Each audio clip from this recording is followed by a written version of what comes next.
Pumping up, pumping high, pumping up, it really feels like flying. Coming up, just like a lion.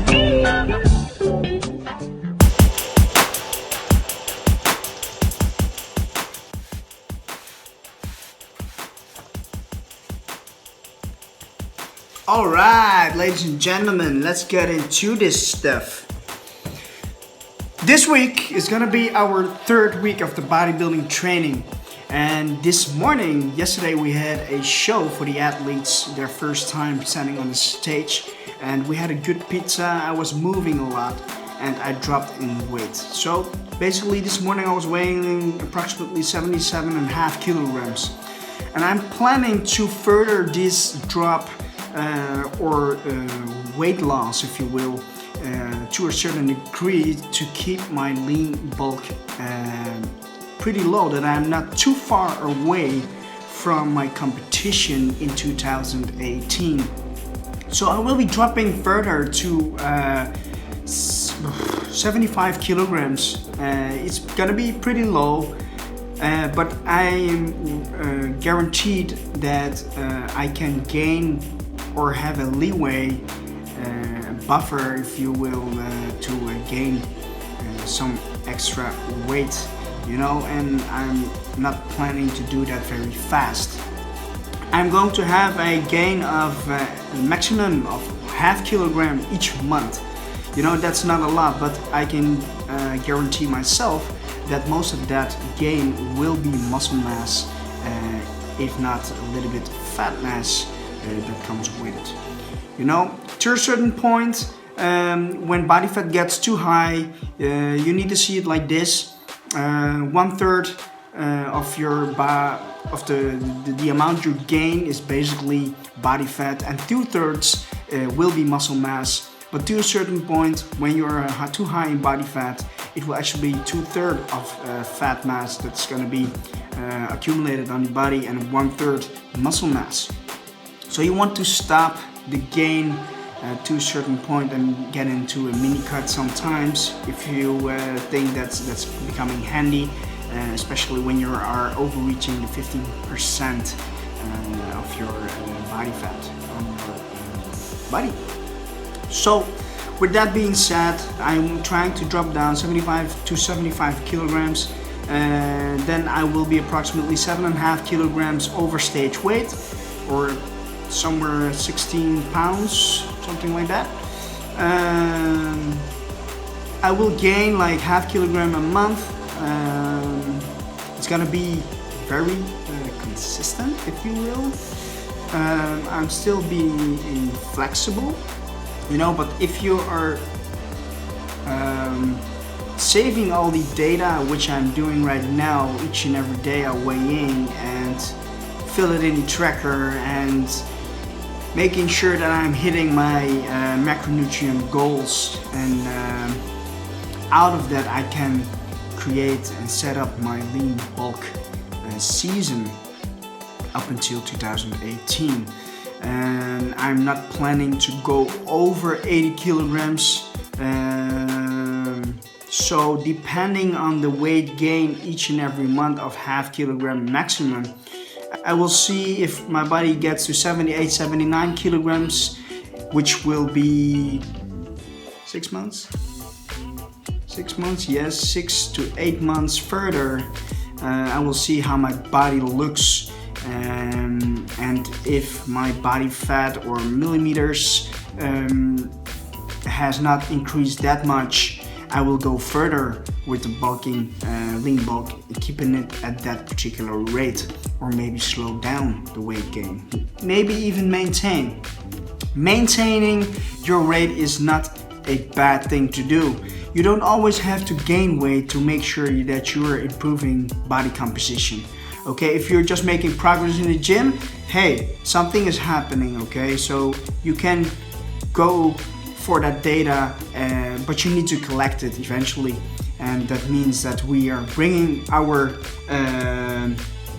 notepad with us to the gym, write everything down so I know where I'm going with my weights and where it becomes tough. Maybe I should increase sets, maybe I should increase reps, maybe I should add another exercise. But that all depends on the numbers and by week by week feel of my progress in the gym. So I got all my trackers be ready. They are not updated already, but I just want to let you see how I'm going to attack or keep logging all my stuff, you know. And this is a very important thing if you want to make progress all the time, because you need to know where you're standing at that particular point. So for now we are taking in 2,120 calories. Out of those 2,120 calories, we are taking in 190 grams of protein, 250 grams of carbohydrate, and 40 grams of fat. It's not a lot, you know, but I'm sitting on this for quite some time right now. And before I did the CrossFit thing, I was actually maintaining on that weight. Since I started the CrossFit thing, I was dropping, and with the CrossFit out of this and training 5 days a week, I'm dropping still and eating hamburgers, pizzas, having dinner somewhere else outside, so not self-prepared meals. And that's a funny thing. So my maintenance, probably I'm moving more, you know, and that's why I am actually losing body weight with this kind of intake. One important thing to notice is that your maintenance is never the same. It always changes. You know, one day you have a different maintenance than tomorrow, because today you were sitting on the couch all day and tomorrow you'll be walking more in the city or walking with the dog on the beach. So maintenance thing is not consistent, and therefore you're tracking all the data for 7 days and get an average out of that and compare it with the next average of that particular week that follows that particular week. So we'll get into the systems that I'm using. I got my planners that I use for my clients, but you can look up into it and see how I am actually doing this. Well, we're looking at a training schedule. I will be training 5 days a week. I maybe get into 6 days a week depending how I'm progressing, and maybe want to get in more volume, but this is basically how I am keeping track of stuff. So it's the protocol. Yeah, nothing really special. I just train 2 days, then have a day rest, train 3 days, have a day rest, and that will be it for the week. Yeah. So here it says full range of motion and all exercises. This is basically a typical client stuff though, so they do know what they need to do. So we're gonna split this in upper body day, lower body day, pull, push, and legs. With the pull day, between the lower and the pull day, there will be a rest day. So with the pull day, I'm doing extra leg extension, leg curls, which you don't see here, but it's just to give you an example. Also, we have the increments here, so we know this is also more client stuff, so that I know that with what weight I can program their weekly schedule. Also the RPE scale, for clients to know that sometimes they need to back off some sets. You know, I put in an RPE 8.5. The RPE schedule is also right here below. It's basically in Dutch, but hey, never mind. The amount of sets that I will be doing, the rep ranges I will be hitting, as you can see, the sets. What I will do is I will hit 4 sets for big movements, the compound movements. And this is basically where I keep track of all my stuff. You know, let's say that for the military press I had 80 kilograms, you know, and I was doing that for 4 sets, and within set number 1 I had 6 reps, set 2 6 reps, 3 6 reps, and set 4 6 reps, and I did that for 4 sets. So this is basically how I know what I've done that particular training. Now I'm filling in the amount of weight. The sets is 4, the repetitions I performed. Okay, the total volume that I did for military press on that particular day was 1920 kilos. So this is the total volume that I was hitting my delt. But as you can see, there is a second deltoid exercise. Eventually not in this schedule, but there will be side raises. So it will add up. Those together give me a total amount of volume that I hit my shoulders with. And if I see no changes, like in say 2 months with the growth in my shoulders, I probably need to bump up that volume even more by increasing the reps, increasing the sets, or adding another exercise to it. So this is how I will be analyzing everything. There will be another sheet here where I will be keeping track of all the rep maxes.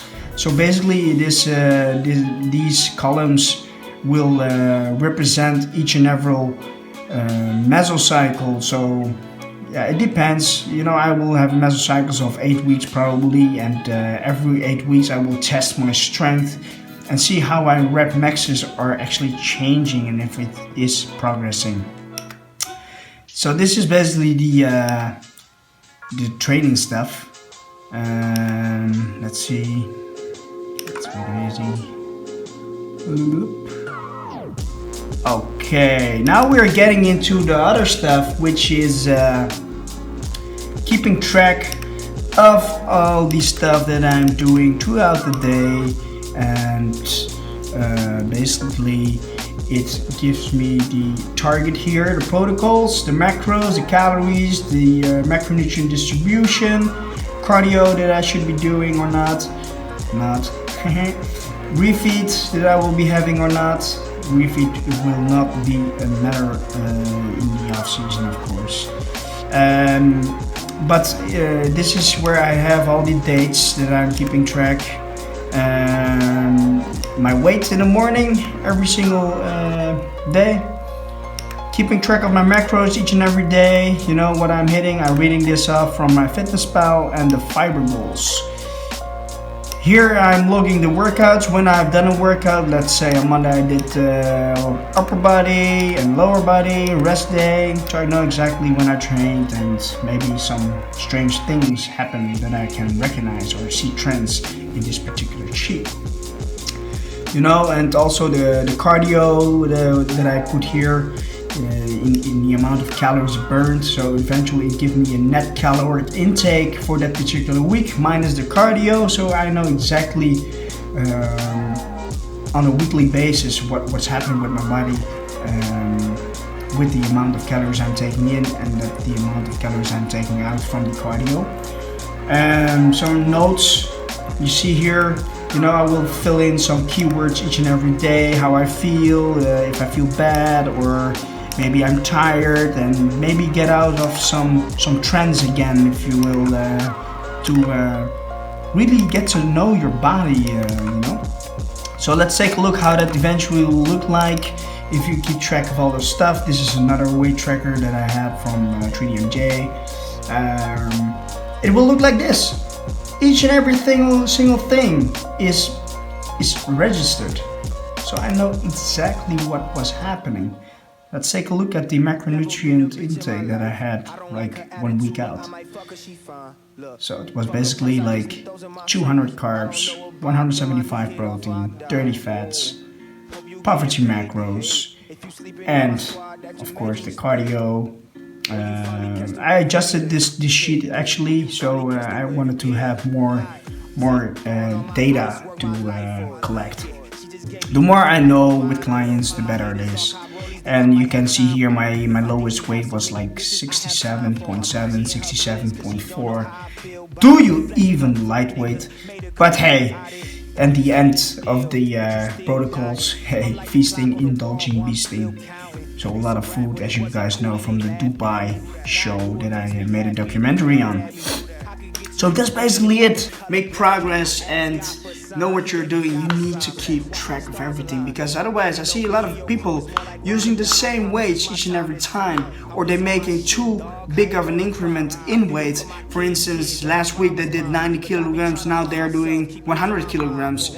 Maybe it was better for you to just increase with 2.5 kilograms instead of 10 kilograms, because it's not gonna happen. Your body cannot adapt to that huge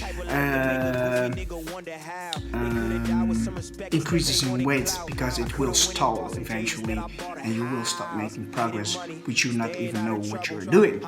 Cool. That into place. To start 2018 Netherlands, INBA, Royal Bodies. 2018 will bring a lot of athletes. I'm guessing that I will be bringing, like, right now the amount of people that are getting to me that want to compete in that show from the Netherlands, it's almost hitting the 10 already, so that's good. Yesterday also the athletes were standing on the stage, and they are all coming with me to the 2018 World Championships, so that's awesome. Cool, we are getting into our workout now. I have that done, and make some videos for you guys. Cool. We're keeping track of everything. I keep you updated on everything, my progress, what I actually administering in these particular sheets, and that you can see how I make decisions in my prep. Cool.